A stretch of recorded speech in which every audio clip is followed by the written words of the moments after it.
Welcome to Next Level Shift, the podcast where we explore personal growth and transformation through real stories and honest conversations.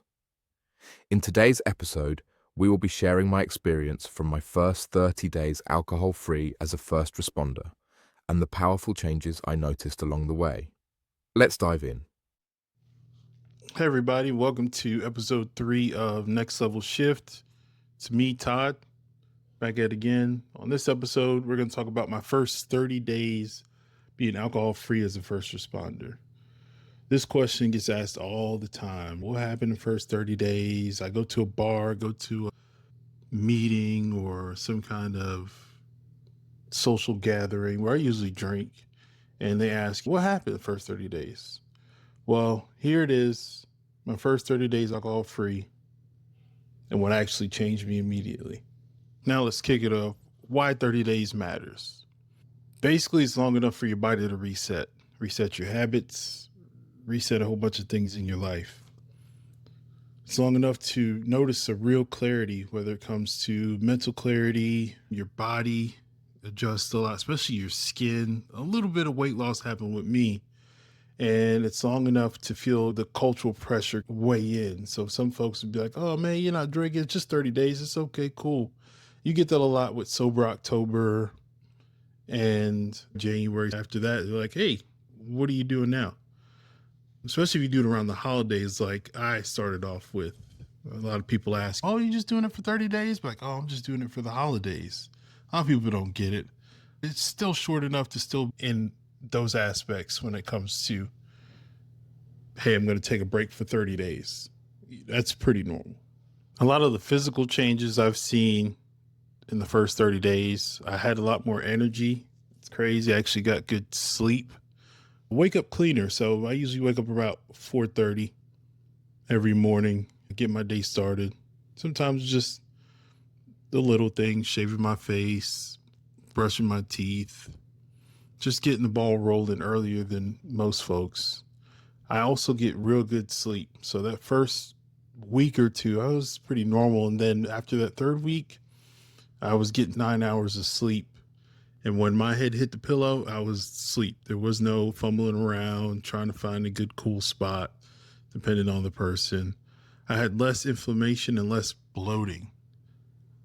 I didn't really feel those aches and pains like I was before whenever I was drinking often. And when I say often, it's just the occasional social drink, going to this bar, hey, let's meet for lunch, going to this event because they want me to meet certain people, have a drink there too. That stuff accumulated over the weeks. But I didn't have that for the first 30 days, which is a blessing. There was no fog. There was no shift fog. So say back in my first 30 days, those 24, 48s, if I had drank on my first day off and didn't drink my second day off, I would still feel the residual from that first day off on my next 24 hours because it would take me so long to recoup. I saw a drastic difference in the first 30 days. It was crazy. And I was like, oh, this feels really good. I had immediate boost of stamina and clear thinking. So I was processing things a lot quicker. My critical thinking skills were getting a lot better. And my overall attitude towards drinking more water, being healthier, changed. There's a lot of people I know that'd be like, yeah, I stopped drinking for about 2 weeks and I felt great. And then they get right back to it. But I stuck to my 30 days and you see the results. I'm here right now. Now let's talk about the mental shifts. Basically, my anxiety lowered. I was thinking that, hey, I always drink when I go to social events. Just that one drink will get my anxiety knocked out to where I can talk to more people, be conversive. And I'm a very talkative person already. I like to meet people and, I've just got the gab when it comes to that. And all that actually improved when I stopped drinking. So my anxiety just lowered. My emotional stability was there. I was able to control my emotions. Not saying I have an anger problem or anything. It wasn't that. It was just, it wasn't wishy-washy. It was just, oh, okay, everything was taken a step further and I thought through things a lot more thanks to that clarity that came along with it as well. My feelings were present again. I was there. I was in the mix. That was something that happened often. And I had no guilt or shame the next morning. If I was hanging out with the boys doing this, that, and the other, I would say some goofball, off the wall, random things that I wouldn't say when I was sober. So those first 30 days, I could recollect everything that happened the day before, the night before. I was able to have my plans set for the next day and have them all appear instead of jot them down, which I still do, but I have more of a sense of focus is the best way to put it. Felt sharper on calls. I felt sharper at work. I'm getting that good sleep. I'm getting that good recollection of things that I had been through the past few days before that. And my performance was just outstanding. And this is just 30 days in. My work performance improved tremendously throughout all my jobs. I made faster decisions. I made clear communication a key in my mind. So if I could tell that the other person didn't understand what I was saying or asking of them, I would go over and beyond to simplify it and make it easier for them to understand what I need from them. That set a better leadership presence on my side, along with more confidence as well, knowing that I had a clear mind. I had more patience with citizens as well as subordinates. I was able to break down why I'm making the decision, going that extra mile. It wasn't like, oh, I got to sit here and explain this to them again. It was like, oh, okay, cool. Let's make it happen. I also had improved situational awareness coming from that clarity, that good sleep. Bloating, inflammation, all that stuff, it's just night and day. And that's just after 30 days. There was no 2-day recovery window either. Like I said earlier, at 24, 48, I only had 2 days to recover, and it's just to eat, sleep, rinse and repeat type situation. I didn't have to worry about any of that when I stopped drinking. I'd go to the bar, hang out with the buddies, get my non-alcoholics.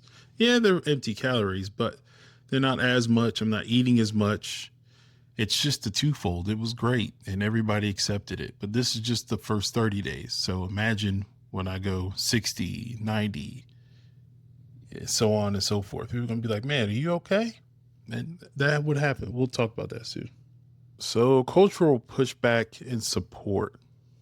Honestly, most people were really supportive about the 30 days initially. It was a problem because people were asking me like, hey man, did you have a drinking problem every single time? I tell them I'm not drinking.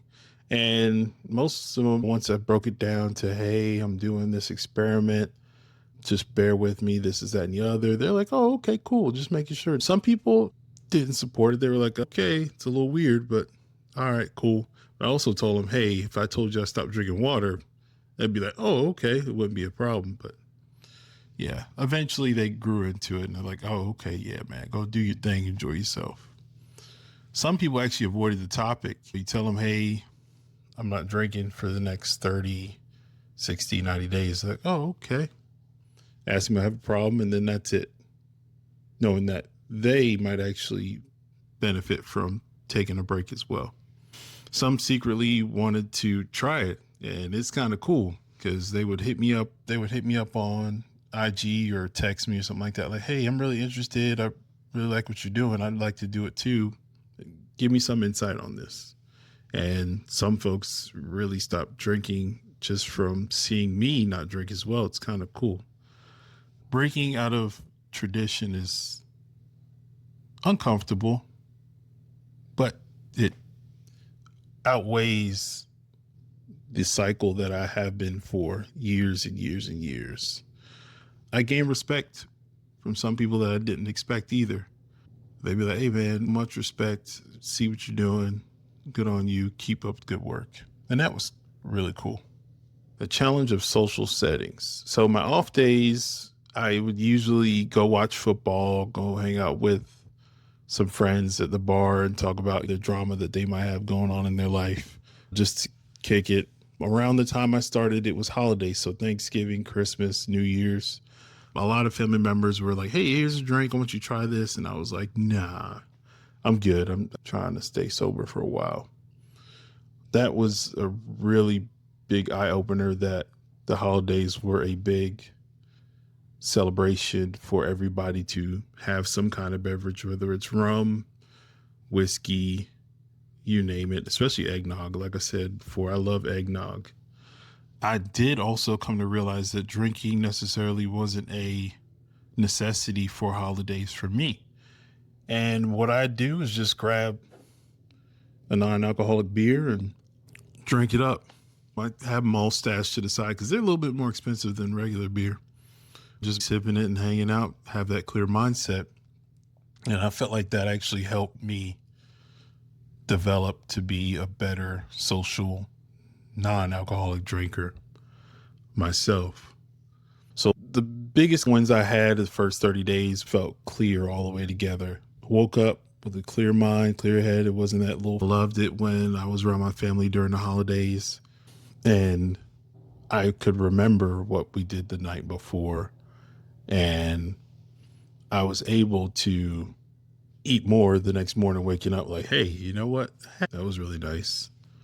I felt sharper in regards to work. I was able to do more things and be more energetic and have that extra energy that I haven't had in a very long time because I didn't have to worry about that bloating or that acid reflux, waking up in the middle of the night randomly and messing up my sleep.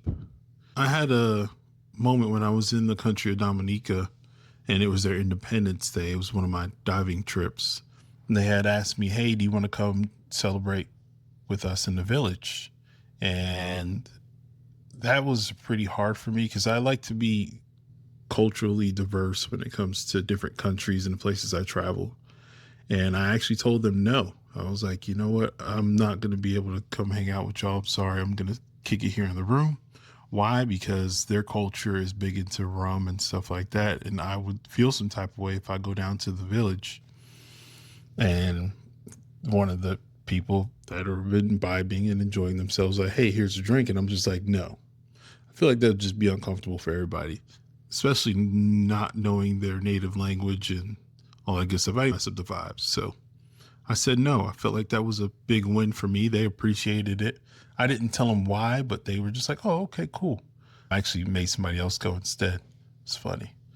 But yeah, that was one of the coolest parts of my first 30 days. One thing, if you're ever thinking about trying a 30-day break and not just dry January, sober October, this is your sign. You don't need to hit rock bottom. You just need to be curious about a better version of yourself. So when you get the chance, give me a holler. Subscribe. Join the movement. Just let me know. Hit me up in my DMs on Instagram, Facebook, even YouTube. Episode 4 is next. That's when I talk about 90 days and beyond. Stay tuned. Appreciate y'all hanging out today.